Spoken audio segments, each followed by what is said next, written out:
پہاڑی زبان میں اپڈیٹ سنیے۔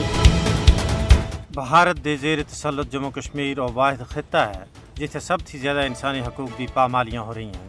اتھے غاصب بھارتی فوج دی طرفوں قتل و غارت گری دا بازار گرم ہے۔ بھارتی غاصب فوج کو اپنے ہندو انتہا پسند حکومت دی طرفوں کھلی چھٹی ہے کہ وہ بلا کسی روک ٹوک کشمیریاں دا قتل عام کرے۔ انہاں دا کوئی محاسبہ نہیں ہے۔ انہاں کو کالے قانون فسپا دے تحت کھلا اختیار حاصل ہے کہ وہ کسی کو بھی مار سکتے ہیں، گرفتار کر سکتے ہیں، جعلی جڑپ رچا سکتے ہیں۔ ویسے تو 3 سالاں تھی ظلم و بربریت جاری ہے، لیکن 5 اگست 2019 تھی بعد اس ظلم و بربریت وچ بے حد بادہ ہو گیا ہے۔ اقوام متحدہ دی کئی رپورٹاں سن اس گل دی تصدیق بھی کی ہے کہ بھارت کشمیر وچ انسانیت کو تاراج کر رہا ہے۔ اس کے علاوہ مقبوضہ ریاست جموں کشمیر دی بدترین صورتحال اور انسانی حقوق دی سنگین خلاف ورزیاں دے بارے وچ عالمی انسانی حقوق دی تنظیماں سن بھی بار بار خطرے دی گھنٹی بجائی ہے۔ بی جے پی دی فاشسٹ حکومت سن کشمیری عوام دے خلاف دہشت دا راج قائم کیتا ہے۔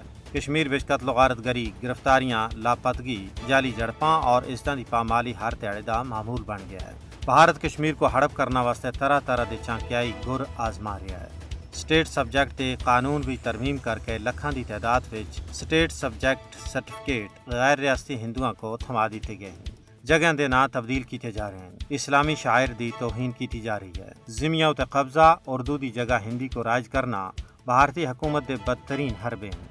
لیکن بھارت اپنی ان تعدیبی حربیاں وچ کسی بھی صورت وچ کامیاب نہیں ہو سکتا، کیونکہ کشمیری قوم سن اے عہد کیتا ہے کہ حصول مقصد تک آزادی دی اے مقدس جدوجہد جاری و ساری رکھی جو سی۔